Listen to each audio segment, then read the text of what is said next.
understandable English podcast. Learn English the easy way. I smell burning electronics, Jessica. I'm being completely serious right now. My laptop fan is screaming so loud it sounds like a jet engine taking off in the middle of our studio. Brian, please stay calm and step away from the keyboard. Is your computer actually on fire, or are you just being your usual dramatic self on a Thursday morning? Okay, fine. It is not shooting actual physical flames yet, but the metal bottom of this laptop is hot enough to fry an egg, and the screen is completely frozen. Let me guess what happened without even looking at your screen. You have 95 internet browser tabs open again, don't you? Try 142 tabs, actually.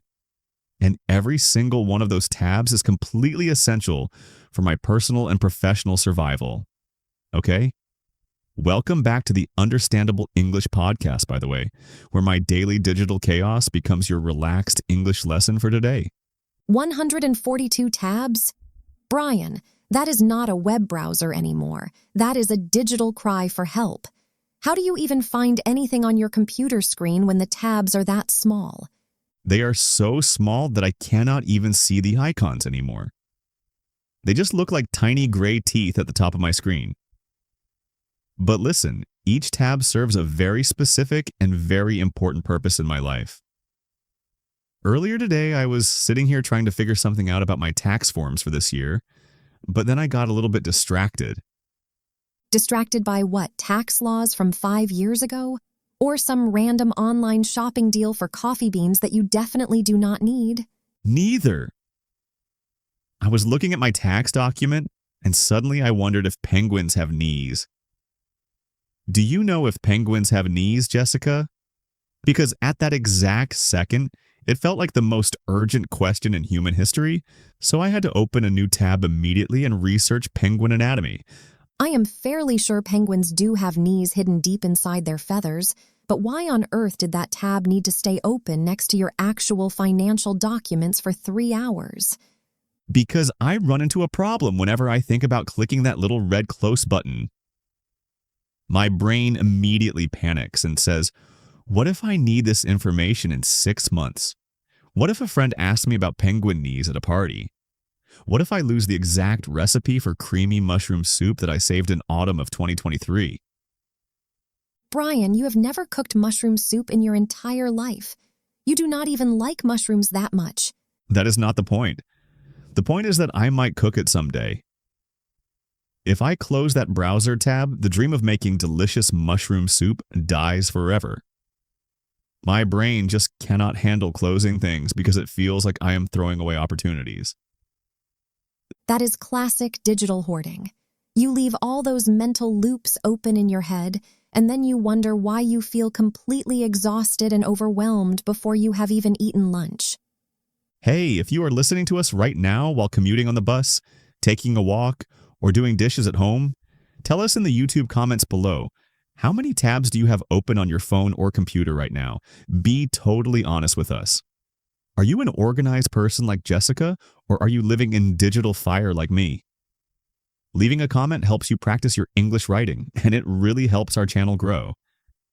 I am honestly terrified to see what our listeners answer in the comments, but I can guarantee you that my computer browser looks completely different from your crazy setup. Oh, I already know how you live, Jessica. You are a cold-blooded tab killer. You close website tabs before the pages even finish loading completely. I am proud of it. I follow a very strict rule when I work, one single task at a time, which means one main tab open. If I feel myself getting distracted, I take a bright yellow physical sticky note, write down my single most important task for the hour, and stick it right in the middle of my computer screen. A physical paper sticky note glued to a high-tech modern computer screen? That feels like mixing two completely different centuries together. It works amazingly well. I ignore every single other notification and email until that one paper task is finished. Once it is done, I crumple up the sticky note, throw it in the trash bin, and move on. It gives my brain a clean slate and complete peace of mind. I actually tried your sticky note method once about 6 months ago. I wrote down my main work task on a yellow note. but then I had trouble with finding a good pen that worked.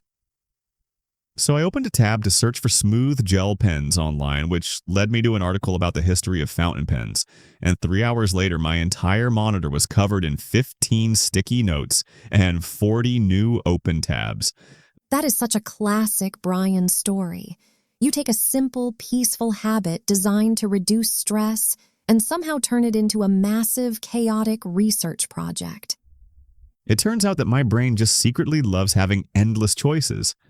Having 80 open tabs makes me feel like I am being extremely productive and important, even when I'm actually just sitting there doing nothing useful at all. That is what I call fake productivity. Every single open tab sitting at the top of your screen is like a tiny, invisible person standing behind you, whispering in your ear, reminding you of something you have not finished yet. Wow, that is a terrifying image. A giant stadium full of tiny whispering browser tabs following me around all day. No wonder my neck feels tense when I sit at my desk. It is true. That is exactly why your laptop fan was screaming like a jet engine earlier. Your poor computer was literally crying for help because your brain refused to choose just one thing to focus on. Let's talk more about that, because I think this is a huge problem for almost everyone living in the modern world today. We never used to have to manage this massive ocean of information every single second of our lives. That is so true. Think about how life was 20 or 30 years ago. When people sat down to read a physical newspaper or a book, they read it, closed the cover, and put it away on a wooden shelf. The activity had a clear beginning and a satisfying ending. Now, nothing ever truly ends. You leave 5 articles open to read later. You leave 3 video tutorials paused halfway through. You save 20 posts on social media. And your poor brain tries to hold on to all of those open loops in the background while you try to sleep. Psychologists talk about this a lot. When we leave tasks unfinished or unclosed, our brain continues to spend subtle mental energy trying to remember them. It creates a low level of constant stress that we might not even notice until we feel completely burned out. That explains so much. I often finish a workday feeling totally exhausted, even though I spent most of the afternoon sitting in a comfortable chair, clicking between tax forms, penguin articles, and guitar tutorials. Right, because your brain was constantly jumping across 50 different subjects without ever finishing one. To fix that, you really have to get used to the slightly uncomfortable feeling of closing a tab, even if you might want that information again in the future. But what if I really do need that penguin article again next week, Jessica? What if my friends invite me to a trivia night at a local pub, and the winning question is about animal joints? I will look like a fool. Brian, you need to keep in mind that the search bar on the internet is not going anywhere. If you ever need information about penguins or mushroom soup in the future, you can type 3 words and find it again in 2 seconds. You do not need to carry the whole internet in your computer's memory every single day. When you say it like that, it actually feels like a massive weight being lifted off my shoulders. Just having trust that the internet will still exist tomorrow, and that I do not need to hoard every interesting sentence I see. Exactly. Focus is not about doing everything. It is about choosing what matters right now and letting go of the rest. And hey, if this discussion is helping you practice your English listening today, take a moment to click the like button on this video or episode. It really helps us keep making free episodes for you every week. I love that message. And speaking of helpful things, we use some fantastic, super common, natural English expressions in our conversation today that our listeners can start using in their own everyday speech. Yes. Let us break down 6 practical phrases that native English speakers use all the time in real life. The first phrase on our tour today is figure something out. Figure something out means to solve a problem or to understand a situation after thinking about it carefully. For example, I need to figure something out with my schedule before I agree to take on a new project at work. Our second phrase is run into a problem. This means to experience an unexpected difficulty or obstacle while trying to do something. For example, We ran into a problem with our car engine while we were driving to the mountains last weekend. The third phrase is have trouble with something. This simply means finding something difficult or challenging to do. For example, many language learners have trouble with understanding fast, natural conversations at first, but daily practice helps a lot. Our fourth expression is it turns out that. We use this phrase when we want to share a surprising result, an unexpected discovery, or a true fact. For example, I thought the museum was closed on Mondays, but it turns out that they are open every day of the week. The fifth phrase is get used to something. This means to become accustomed to a new situation, habit, or environment over time until it feels normal. For example, it took me a couple of months to get used to working from home, but now I love my quiet morning routine. And our sixth phrase is keep in mind. This means to remember, consider, or pay attention to a specific piece of advice or information. For example, when you speak English with native speakers, keep in mind that making small mistakes is a totally normal part of learning. Those 6 phrases are so useful.